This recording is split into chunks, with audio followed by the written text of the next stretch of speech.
This is problem 7-74. It's on page 362. Draw the shear and moment diagrams for the beam. Well, that seems to be the problem statement in all of these. What does the beam look like?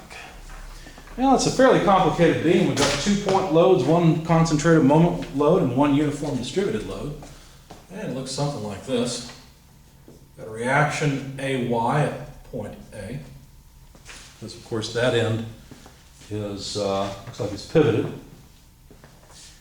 And the other end has, well, it's not really the other end. There's rolling support at point D. So I'll call that dy. There is an external load at 1 meter along the length of 8 kilonewtons. There is a concentrated moment a further 0.25 meters along the length of the beam, equal to 20 kilonewton meters, and then a further 0.75 meters along the length of the beam. There is another 8 kilonewton point load. Then there's a meter between that point and the roller reaction, and then a uniform distributed load of 15 kilonewtons per meter for the remaining 1 meter length of beam. Now, what I did is I decided to just draw some simple schematic free body diagrams so I can think about what's going on here. There's AY here, I won't even label them. There's AY, there's shear, and there's moment within the beam. Now this is before we get to the first load, right? So once we get to the 8 kilonewton load, so before 8 kilonewtons, once we get to that 8 kilonewton load, before we reach the moment, there will be the 8 kilonewton load, the reaction at A, shear and moment. Okay? What happens next? Well, we encounter the point moment load of 20 kilonewton meters. So the shear and moment will be within the beam as well. We've got 2 more loads to consider. So let's see if I can fit all this. So after we pass the 8 kilonewton load, the second 8 kilonewton load, we'll have something like this, shear moment. So we've got AY, 8 kilonewtons, 20 kilonewton meter, 8 kilonewton, and then shear moment within the beam. And then finally, for the last segment, and I guess the better way to write this would be A plus, since this would be point B, point C, point D, and point E. This would be B plus, or beyond B, C plus, and let's see, does that make sense? No, not C plus. B plus, let's say B plus plus, because it's past the moment load, right? And then C plus, and then finally we need a free body diagram that represents what's happening beyond D, but before E.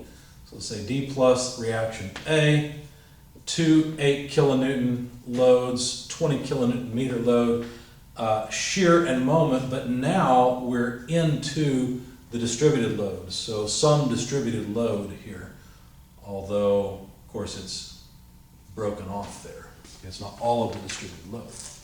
Now the reason I drew it that way is because I don't really need to calculate all of these things. We can simply look at, first of all, what are the reactions AY, dy, and then we can draw the shear moment diagrams by inspection. So let me pause on all these free body diagrams. We'll use those for the shear moment loads.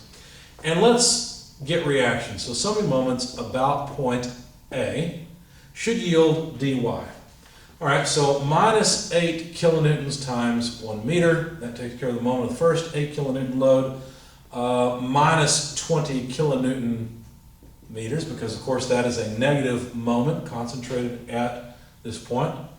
And it doesn't matter where that moment is along the length of the beam, it will have the same effect upon the beam. So we don't need some position of that load. But we do need a position for the 8 kilonewton load that acts at 2 meters away from A, okay? And then we need the resultant, well, I guess we also need dy, that's what we came for. So plus dy times its moment arm of 3 meters. But then we need the resultant of the distributed load. And of course, since it's uniform, it just acts in the center. So could we calculate that? Sure. 15 kilonewton meters times 1 meter's worth is simply 15 kilonewtons. So the resultant of the distributed load is 15 kilonewtons. It will cause a negative moment, but its moment arm will be at the center of the distribution. So we've got what? 1, 2, 3.5. So its moment arm is 3.5 meters. Anyway, this has to sum to 0 and allows us to calculate dy. Now I won't show you all the algebra. It's pretty easy. Just calculate all of the constants, move them to the other side. In other words, flip the sign, divide by 3, and you'll have dy. When you do that, you get about 32.16. In fact, you get exactly that because the 6 was repeating kilonewtons. And then, of course, summing forces in the vertical direction will yield ay, because we've got ay plus dy minus, let's see, 8 minus 8 more minus 15. Well, what about the moment?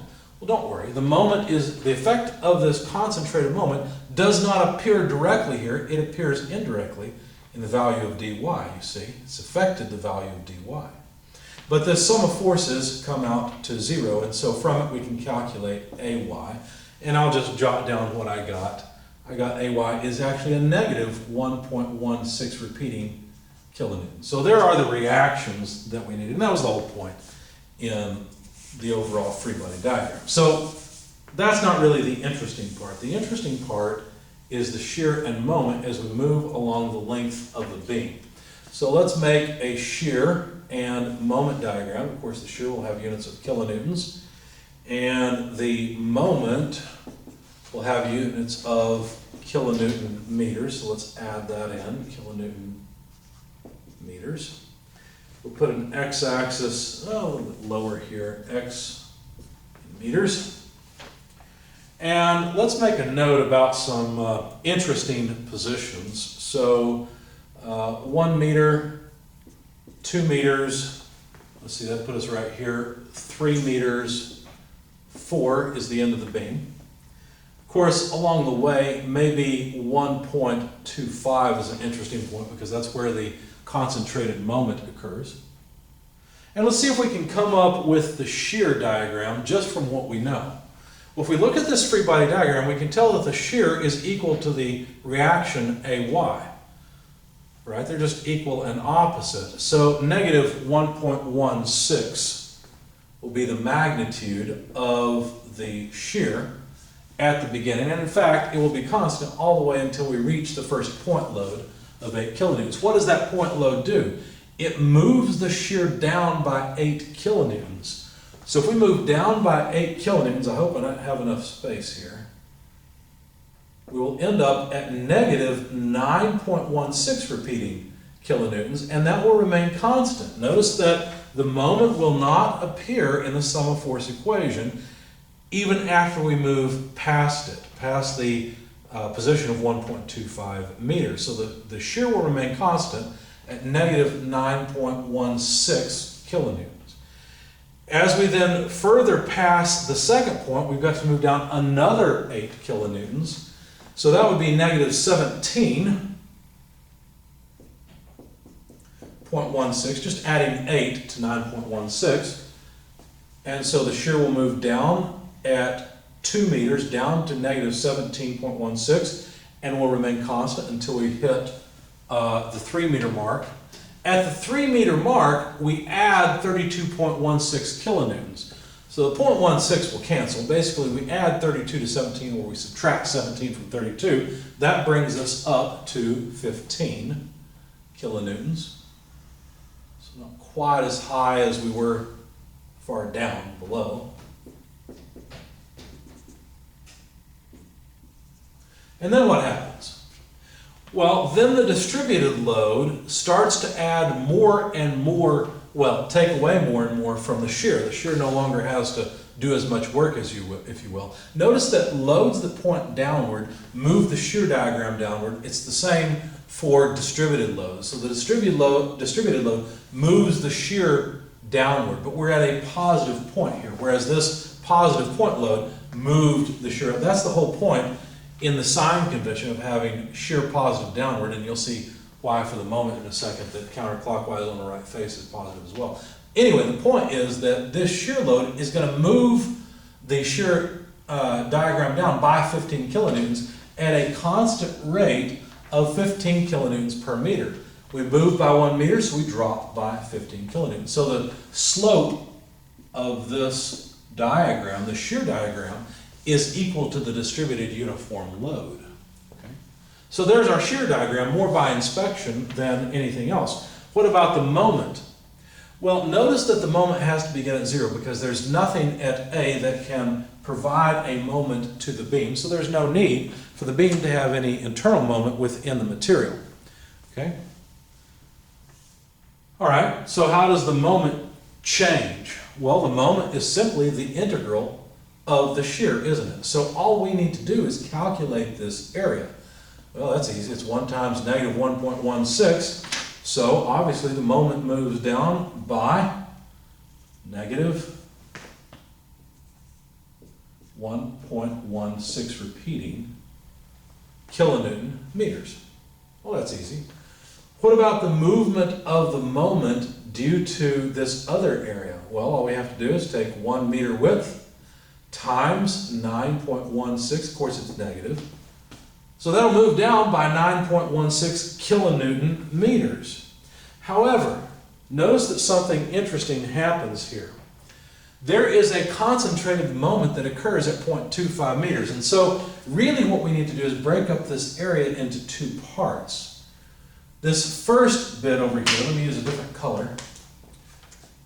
Before we reach the concentrated moment, the amount of area here would be what? 0.25 meters multiplied by negative 9.16 repeating kilonewtons.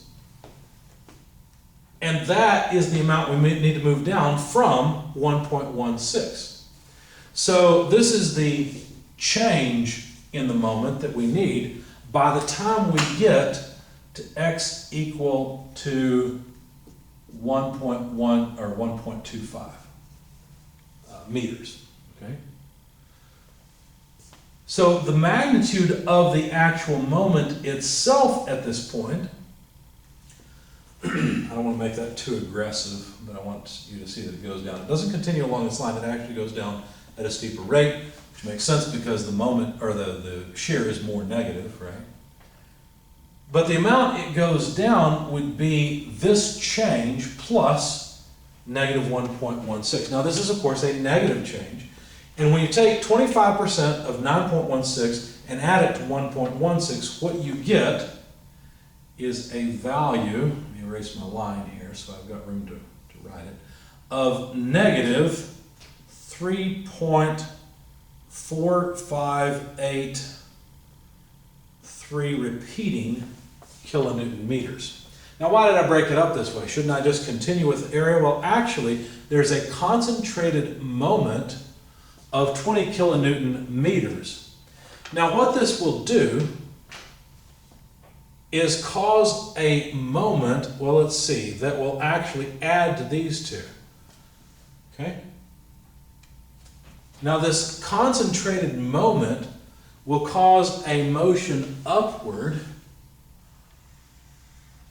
equal to 20 kilonewton meters. And so the spacing between these two, that distance is 20 kilonewton meters. So if we take 20 minus 3.4583, we'll come up to a value, in fact, let me just put it here, of 16.5416 repeating kilonewton meters.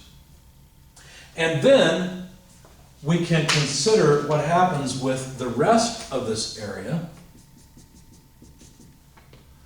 which is 0.75 meters multiplied by negative 9.16 kilonewtons repeating. Okay? Well, 6 is repeating. So if you take this change in moment and add it, well, subtract it, I guess, from 16.5616, you'll get the amount that the moment diagram moves by the time we get to x equal 2 meters. And in fact, it goes down to 9.6 repeating. Now, I haven't done a good job of scaling this, but this slope should be the same as this slope, because the slope is just this magnitude of negative 9.16 repeating kilonewtons. Now, notice that the next area is even larger, right? It's 1 meter times 17.16, and so we expect our slope to be even lower, and I'll try to draw it here. But basically, this area would be 1 meter multiplied by negative 17.16 repeating kilonewtons, and you can do that math in your head. Basically, we need to move down from here by 17.16 kilonewton meters. So if you take 9.6 repeating and subtract 17.16 kilonewton meters, you will end up at, let's see now, it's not going to look really good. I'm going to try to make it work. It's a steeper slope, and we end up at negative 7.5 kilonewton meters. So if you subtract 17.16 repeating from 9.6 repeating, you end up at negative 7.5. Now, the next move will be positive area. Notice all these areas are negative movements, so they move down, except of course we've got the moment that shoots us up, but we keep moving down afterward because of the negative area that we had, or integral of shear, which is all negative. However, this is all positive area. So if we take 15 kilonewtons per meter times 1 meter's worth and divide it by 2, that's the area of this triangle. That is 7.5 kilonewtons, right? Well, actually, I forgot to do something. Let's see, we need the magnitude of the resultant. So there's the magnitude of the resultant. We need to multiply, well, the magnitude of the resultant's right there. We need to multiply by 1 meter's worth of length. And so that is a change of 15, no, not 15. 15 over 2 is 7.5. 7.5 kilonewton meters in the positive direction. So sure enough, we will come up to 0 at the end. But what does the move look like? Well, notice that we're adding a whole lot of area at the beginning. So as we move along, we expect a lot of change in the vertical direction, because that's what this area represents, is the amount of change in the vertical direction. But near the end, very little area is added for the same horizontal movement. So we expect this to be, and I'm going to exaggerate, something like this. Okay, we expect it to be concave down, but of course we end up at 0. So there's our shear diagram and our moment diagram. And of course we could come up with equations for the various lines if we really wanted to, but since we're just using areas, this is a simpler approach to simply consider the area of the shear diagram to represent the change in the moment diagram. Now notice that the distributed load causes a linear change in the shear diagram as well, so you've got to take that into account. So basically, when you end up with a constant here, you'll have a slope, and when you have a linear slope, you'll end up with a second order equation. We'll see a little bit later that the shear is a first order, y equals mx plus b line, and so this ends up with an x squared term in it. And since, of course, we've got a constant here, we end up with a function of x, a linear line here. So the shear diagram is the integral of the loading, and the moment diagram is the integral of the shear diagram.